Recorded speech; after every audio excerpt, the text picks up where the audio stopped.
Today we got some info about Battlefield's newest game mode, Hazard Zone.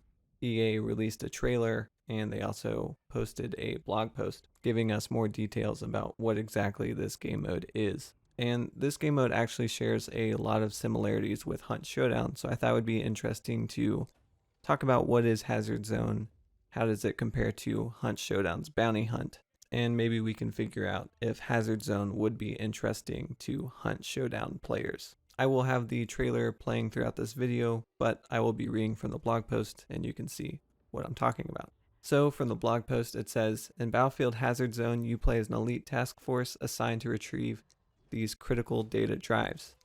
You and your squad must locate, gather, and extract these drives before a storm overtakes the area in a high-stakes, one-life experience, which sounds pretty similar to the clues in Hunt Showdown. The data drives they're talking about are these crash satellites that have data cores in them. And so, like the clues, you find them on the map, you go to them, and you try to take them out. So let's start with strategize and equip. This sounds very similar to Hunt Showdown's equipment system.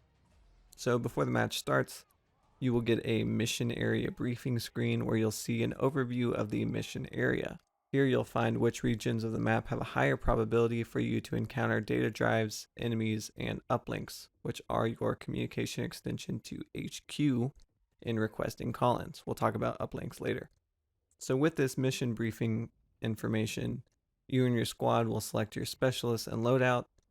There's a whole variety of weapons you can choose from, along with equipment like medical bags, ammo crates, C4, smoke grenades, and you purchase all these things using dark market credits, which you earn in Battlefield Hazard Zone, which sounds a lot like Hunt dollars from Hunt Showdown.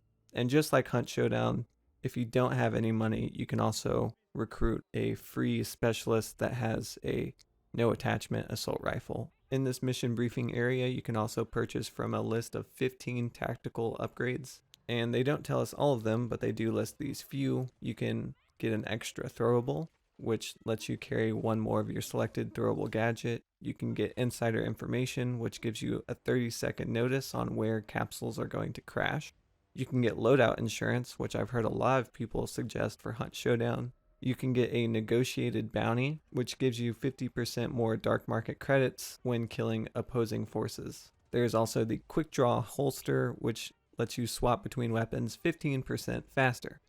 And so that's it for the briefing mission area. Once you've selected your loadout, you will insert into the landing zone. You'll use a scanner unique to Hazard Zone to search for the downed capsules containing the data drives. While on your way to these data drives, you might run into other players called no-pat soldiers, AI-controlled occupying forces, and weather events. As you make your way toward the data drives from satellite capsules that have fallen already, even more capsules will plunge to the earth as the match goes on. These capsules will contain more data drives than the ones that came before, so you and your squad will have to make the call on whether it's worth the greater risk to pursue richer rewards.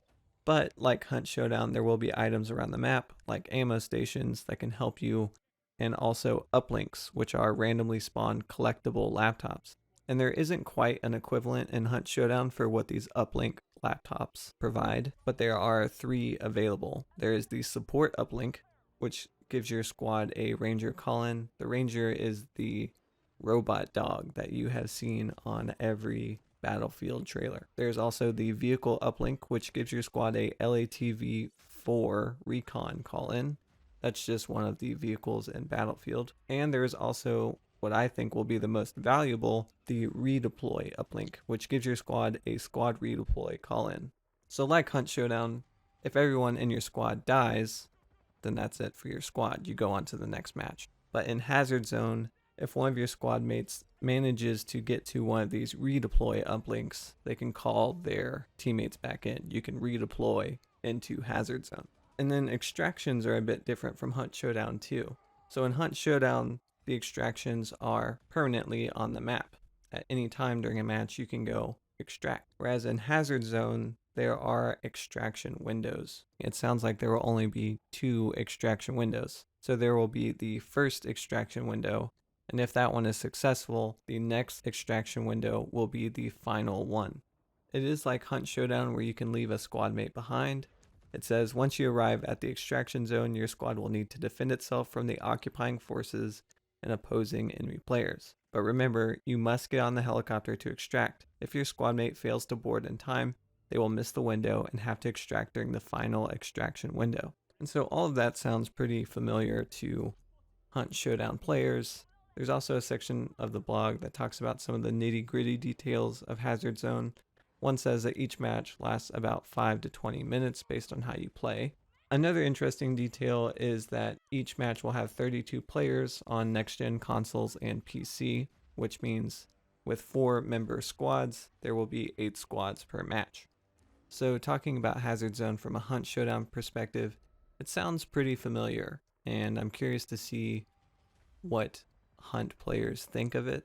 One of the appeals to Hunt Showdown is that it is a tactical experience. You have to think about what you do, where you go, and it sounds like Hazard Zone will have a lot of these same types of decisions for players to choose how they play.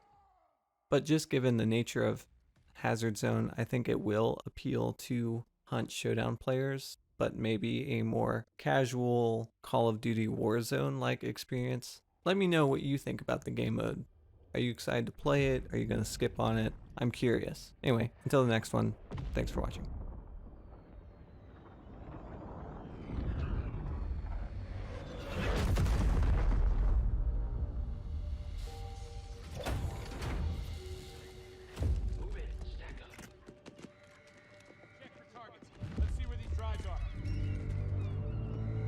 Squad's ready. We're in business.